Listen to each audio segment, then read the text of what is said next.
Okay.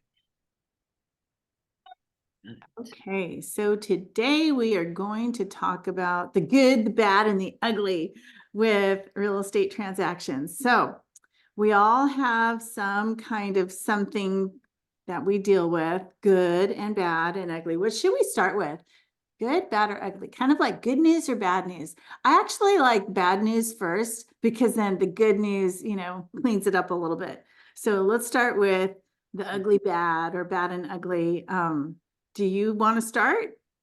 I got an ugly bad. You have an ugly bad. Let's hear it. And Okay. it started off great. And I shared this, I think, with the group. Maybe we told the group a few recordings ago that I use KB Core. And I got a referral that I referred out, VA. Nice gentleman. He said he had his VA pre-approval. So with that, I asked what he was looking for, and I sent him to an agent up in Red Bluff, and we're supposed to close today. So Mhm. I checked in. I've checked in periodically. Me personally, I don't just hand it off and just Forget forget about it. it. Forget about it. You don't I just don't even know the person. You know what I mean? I talked to him once, the lead client. Uh-huh. but I like to follow up with the agent along the way to see how the progress is going. Yep. Just so I know. And if this person reaches out to me, I don't want to be that agent who's like, who are you? I have some idea. And as professionals, we send up somebody, this person could come back to us and ask Exactly. us questions. Okay. So today we're supposed to close escrow. It's been delayed. She's had some trouble along the way. He is buying a manufactured home on foundation in a flood zone. Even more difficult because insurance, as we know right now during this time, because of fires, because of rains, it's almost very difficult to get a quote right away. Anybody who wants to take it, and there's some insurances that won't take it at all. So this agent, I sent her a message and she said, "We're not closing today." And I asked her, "Why? Well, why? What happened?" And she goes, "Believe it or not, the lender went MIA." Mhm. Now, I hear about this. Yeah. I read about it. I've not, knock on wood, I've not been in that situation, but this is an actual lender who has even told her it was clear to close 4 days ago. She released all her contingencies, Oh, and the lender has yet to be heard from. And all she got was a call from title saying they were instructed to close escrow because the lender would not fund the loan. No one called her. They called title, I guess, or send a message or whatever. It just came right straight to her face. So I suggested to her, because I've not been in that situation, but she's trying to find another lender right away. A lot of people don't. She said don't want to touch it because it's in a flood zone, mm-hmm. and they're not, and it's a manufactured home. So I don't know. This would be a good for you to clarify on with us, Christina. Mobile homes, manufactured homes, because we will do a sell on them. I'm sure eventually you will take those because you should know how to do at least that and residential. So now she's in a dilemma where the seller's gracious enough to, because this is a VA, to give him a few more days. But I don't know if this lender just told her, this new lender she sent all the information to said it might be 2 weeks. Okay. So Did she that's, convey that information over to the seller? yes. Okay. Everybody is aware, fully aware of everything. It sounds like she's let everybody know, been verbally, been vocal about this home is in a flood zone, it's manufactured, it's on foundation. I don't know where the lender at what point didn't hear that. My question is where where was this referral sent to? What city? Red Bluff. Red Bluff. Okay, so was the lender that VA client had, was that lender a local lender or was it an online lender? Well, that's what I asked her too. Okay. And she made it, I think it wasn't on, no, she said she talked to the person, but she never clarified if it was an online, because that was my first thought too. Yeah. I mean, online, you can have voice to voice all day long on an online. One of the first things I learned when I first got into real estate was use a local lender, because online, this was the example that I was given when I first started. Was they got to the closing table and they were ready to do it, and they just disappeared. Kind of the same thing. And you can't guarantee, unless you can walk into that person's office, drive over there, walk into their office and say, "Hey," and poke them, it's not to the benefit of the client. Clients, however, will choose all day long whoever has the lower fees, even if it's online. Because of that story, I use that story as an example every time I talk to any buyer who wants to use an online entity. I tell them that story and I tell them, beware, be aware, and if you need to, run another application parallel to that, meaning go forward with your online, but go get an approval and get the process going with somebody local just in case, and then pull the trigger when you need to, just in case.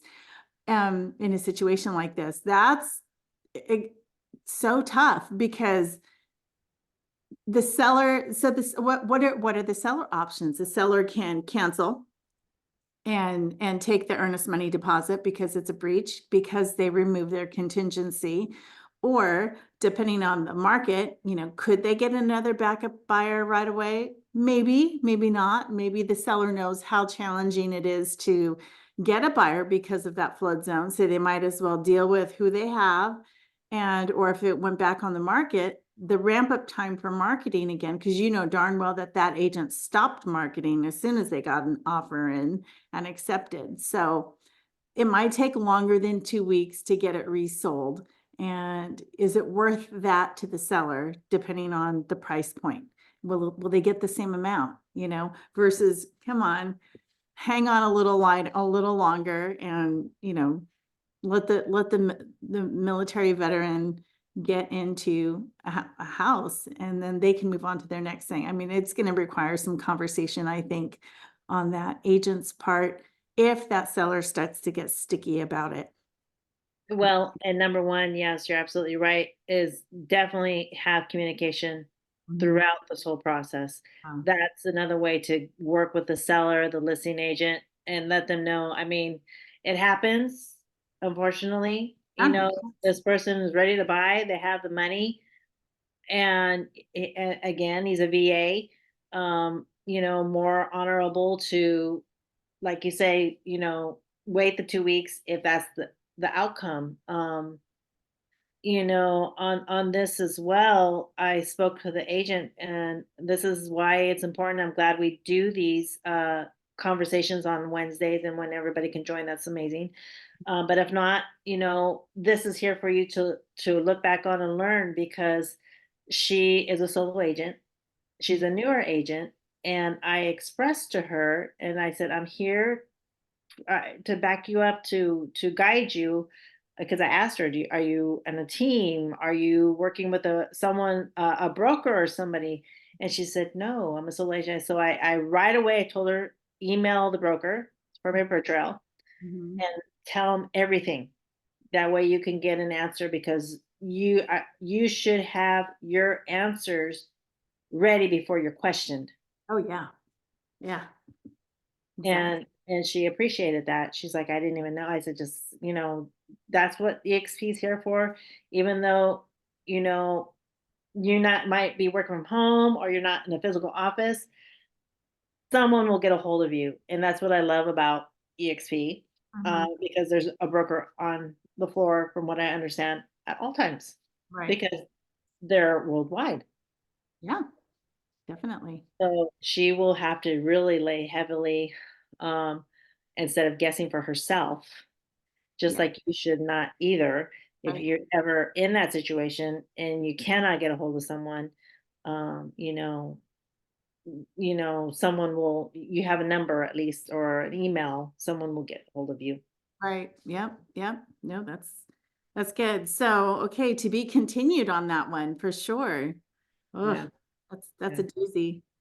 What about okay, so then I'll go. I have a good, bad, or ugly. I have a bad. I don't think it's ugly. Ugly is when it's really bad. It's like worse than bad, in my opinion. Okay, so the bad is um dealing with property managers and when there are tenants involved. Sometimes you have to work with a property management company. And it's a roll of the dice if they are going to be appeasable or nice and friendly or just Cruella de Vil's.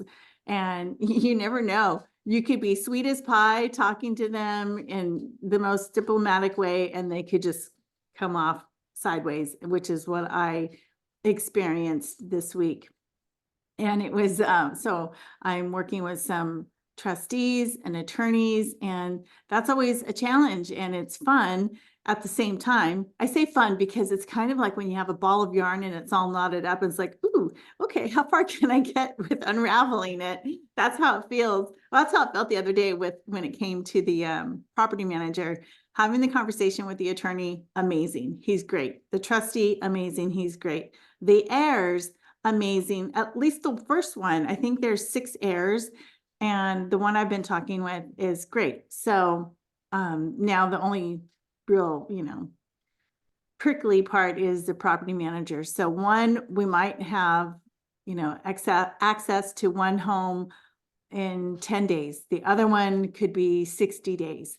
So we'll just have to wait and see how that goes. I'm probably going to wait a week until I go visit the property management company versus call them, because when I call, they instantly are defensive on the phone versus trying to be collaborative and helpful. They're not at all. So I figure maybe they can, you know, maybe, I don't know, maybe I can bring them flowers. I don't know, some coffee, tea, maybe tea and flowers.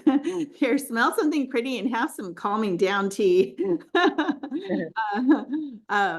So that's the bad on my part. And then the good is that I'm going to have 2 listings when this is all said and done. I'll have 2 listings, which will be nice. And we'll kind of go from there. But they're both in Rio Del Mar, so that'll be nice. One will be I think one is a 4-bedroom and one is a 3-bedroom. But again, both tenant occupied. One's closer to the beach, one's close to the golf course. So we'll see how it goes. Awesome. Good Yeah. luck with that. Well, thank you. Thank you. Most definitely we'll be having open houses. So I will open the floor to anybody who wants to do open houses there. I think that'll be amazing opportunity. Yeah, for sure. Okay. So what about you? What good ones do you have? Well, other than I have 2 listings I have coming up. Well, one signed and they wanted to do it in 2 months, but now they are sell by. So find out they need to work on their credit. I've tried to connect them with the lender already. Mhm. But they have yet to connect. She has some loans that she wants to pay off. Uh, and she reached out to a bank to see if she get a loan to pay those off. And they wanted thinking that they'd rather go on the market around December because they feel like rates will be low. So I think right now everybody's thinking the rates are high. Oh, oh, she So wants the low rates to buy, but she's not thinking about the sale part. no, because well, she wants. So this is going to be a very tight net. Oh, okay. Yeah. So you know what I mean? It's a low price home, nice home, but they have debt and they were hoping they could pay off their debt, but they need money to close. Oh, So their margin, their net margin, that's another thing to look out for when you're working with ah, sellers and you're going over numbers. You know, how much if when they list their house, Mhm. They may have, you don't know under all those layers of what they've done or what they're not telling you. One could be that they've refinanced, not just refinanced to do their rates lower or whatever.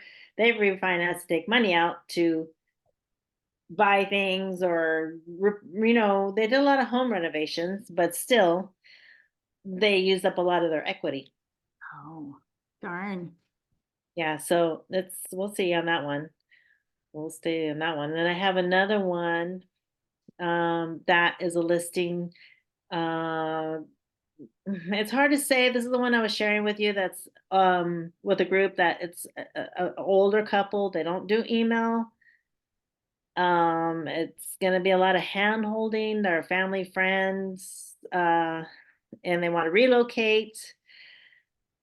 You know, they have a nice home. They're in a good area. They're gonna have some good net if they sell, Great. which is Okay. great. And now knowing that their house is a lot less than they thought it was, Uh-huh. that they owe, will even more money for them to relocate. And they can relocate. They want to relocate to Nevada, a town in Nevada. Okay. So Nice. I already looked up. So when you're looking up agents, go to EXP, their website, and actually type in the name of the city, Yep. and agents will pop up in case you don't know Yep.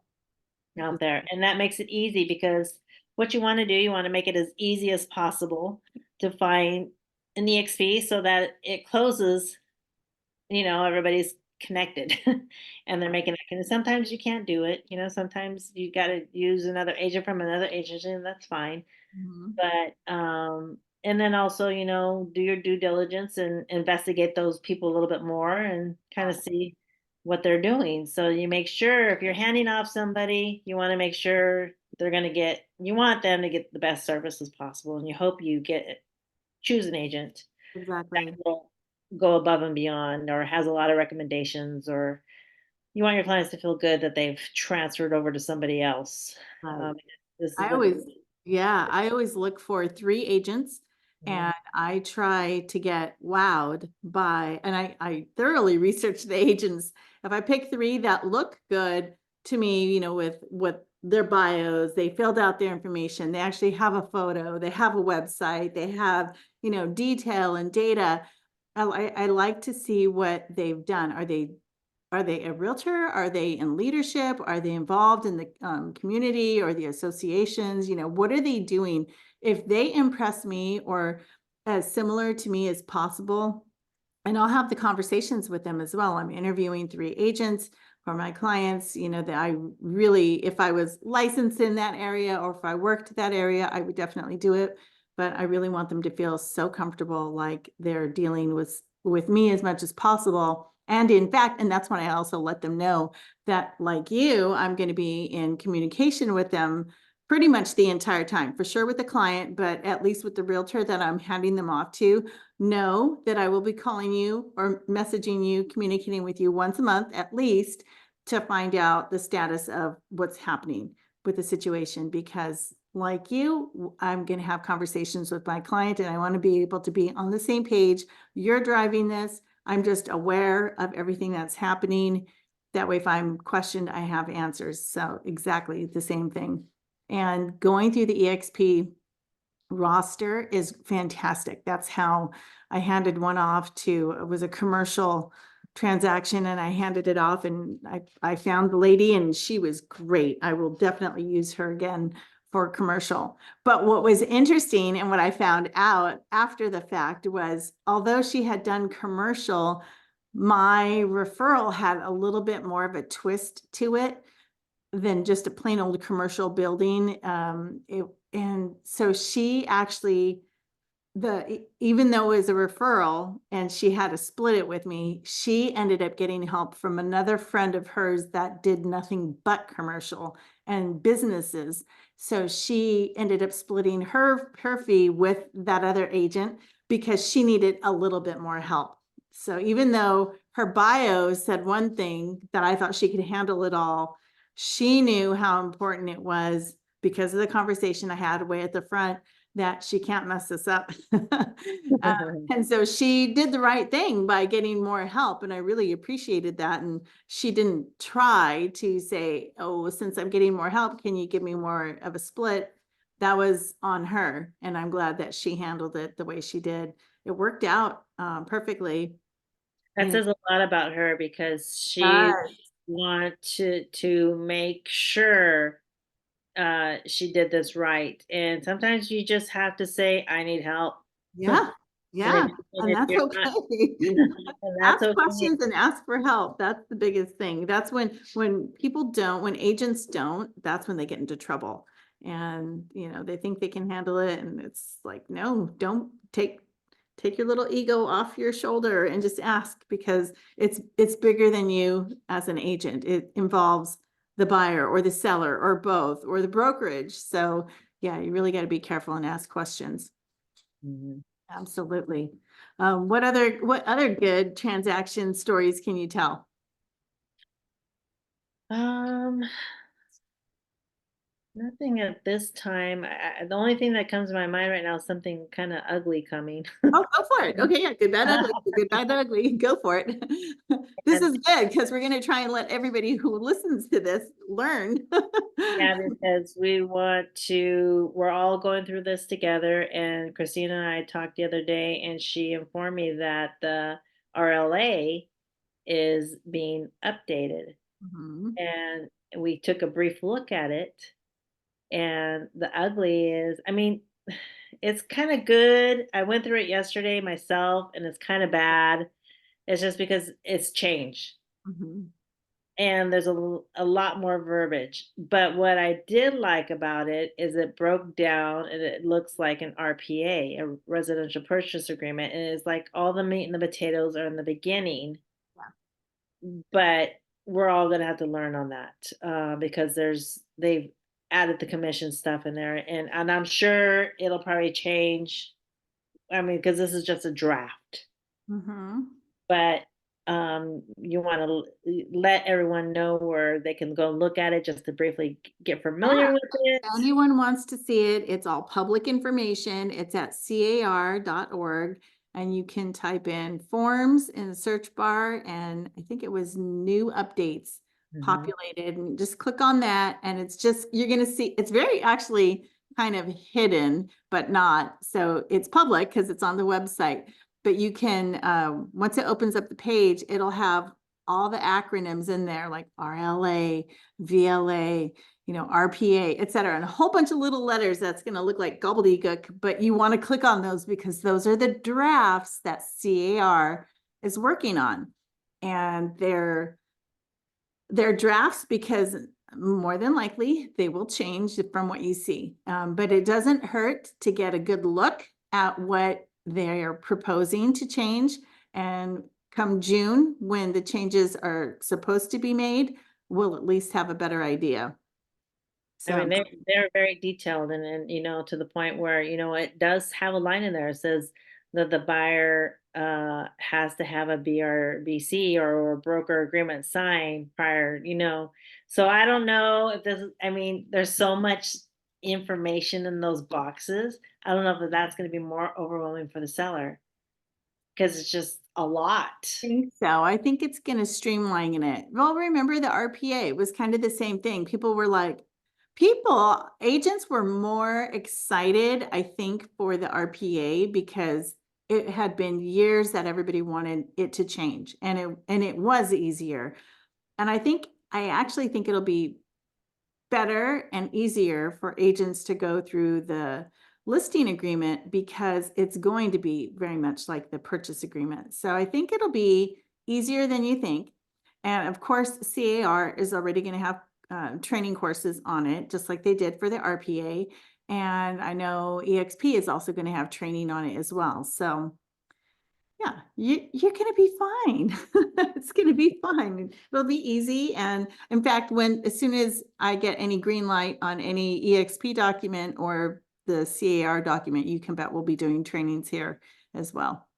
Are you seeing, can I ask, since you're on the transaction side, Mhm. are you seeing a lot of offers coming with the BR? What I don't know, are they using a Oh, BRBC? I am seeing a lot more BRBCs come So through. they're adding the BRBCs? Yeah, I have seen those come through. I've seen some of the SPBBs come through, um, that need to be provided if you use a BRBC.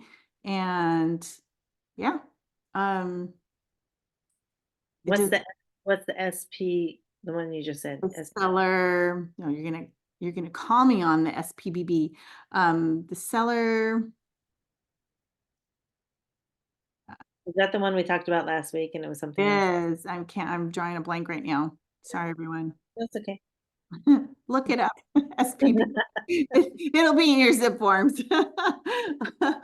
But it's probably gonna change too. Everything's just pretty much gonna change, so, Well, at least it's until good it to changes, know. if you took a listing tomorrow, you're going to use the current form that's in zip forms. Now, I think you even asked me this, Michelle, will you have to update or change the purchase agreement or the listing agreement come June? Maybe.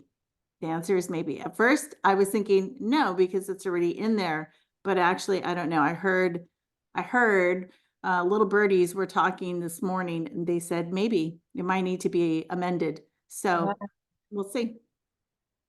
hmm. Yeah. But you can only go with the information that's factual now. So until anything is told different, Hmm. well, Good, good, yeah. good. What else? Anything else? Have you had any? I've had scary situations, so that's good, bad, ugly. Scary situations with properties that had ugly situation. I'll go with this one. I had to fire a client once in my entire career, and it was an interesting situation. I got him a full price offer. We went into escrow. We were like a week out to close. And then he went and called the IRS to tack on everything he owed. For some reason, it wasn't on the net sheet, the settlement sheet, or anything like that. And at that point, he owed more. He was upside down at that point. And then he wanted the buyer to pay for it. And the buyer was like, no, No, we already agreed on a price. And I double ended that one. I was going to double end, I should say. So it was awful. I ended up finding the buyer something else, and the seller was refusing to give the buyer their deposit money back. And he said, you don't have a right to keep it because you breached the contract. You did all this, that, and the other after contingencies were already done, and you weren't forthcoming with information at the beginning. And, you did this to yourself. And it took him 2 weeks before he finally signed the cancellation form to release the money. And those poor buyers, this was all the money in the world that these buyers had. So I really felt for them. And I was mortified and embarrassed at the same time that this seller was like this. But in the end, I ended up firing him because I did not want to represent him anymore to try and sell that property. And it turned out that he ended up losing the property. He tried to get other people, but it wouldn't, he just owed. And so he ended up losing the property, went into foreclosure. And then, yeah, he lost it. But he was a crazy guy, that one. and I, also another one, solar is a big thing. So if any of you get in contract with solar, make sure you find out if it's leaned or the lease, or right, leased or owned. or owned. And that if you are listing a home with solar, make sure they fill out the solar property questionnaire. And it is a contingency on the purchase on the RPA. I did not know this until I actually went through it when you really, yeah. You had some sleepless nights that whole time. Oh my I God. remember having conversations with you and you were like, I'm like, just breathe. That wasn't Just ugly. breathe." Yeah. That was But really make ugly. That sure, was really ugly for you. yeah, because even the listing agent didn't know that he thought it was purchased. That reminds me. Uh, everyone, when you are in contract, you have an accepted purchase contract, whether you're representing the buyer or the seller, get your documents into SkySlope. It is an EXP policy to get your information into SkySlope within 48 hours. Okay, I say that because the seller on that one didn't want to give you all of the disclosures until the very end. You can't. That, and they wanted to withhold our earnest money deposit, but because they didn't tell us truthfully, without us knowing till the last moment, all the Mhm. information we were able to, we reached out to the legal line, we were able to keep our deposit, which was, I mean, we were like skating on ice, man. Yeah, yeah. Yeah, they weren't forthcoming with the information on the monthly PG&E amount, right? The gas and Right, electricity amount. right. So there was a lot of information that wasn't up front, and so And the listing agent, and not the sellers and the buyers had exchanged numbers I didn't even know, and the sellers were calling the buyers and taunting them.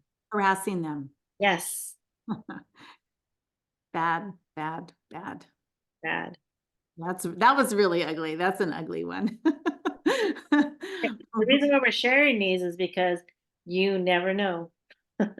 Yeah, you never know. Everything can start out really rosy and then just end sideways. It's Not as glamorous as, I mean, I knock on wood, I've had a couple transactions where I could not believe how perfectly it went. mm, Just perfect, almost too perfect. Like you're like, okay, something's got to be wrong. I've But it had was, those. Those are it's really time. nice. Yes, Yeah, everyone does. I don't question those. I just go with the flow. So when you go through a It few that are keeps just me like, in the oh, story. What? yeah, just, be aware, ask questions, speak. George had a really good one. I know we only had a minute left, but he had a question in the group chat the other day about what he should do if the seller's saying up front they're looking at offers all at Uh-huh. once. And then he wanted to know because his buyers wanted to put an offer in prior to that. And I just basically told him communication is everything. Mhm. You don't want to get your offer rejected. Right. You don't, but it doesn't hurt to ask. Yeah, you want to call that agent and find out if they will accept an offer sooner than later. Preemptive offer, right? Yeah, preemptive offer. They may say no, and if it's no, you could still submit it, but we don't know or guarantee if that agent sees it in their email box. If they do, then unless they have something in writing from the seller that says, I'm not looking at anything until Monday, then that agent has a responsibility not to show that seller anything until Monday. So yeah, you could try, but it doesn't hurt to ask. I would ask first before doing. Definitely.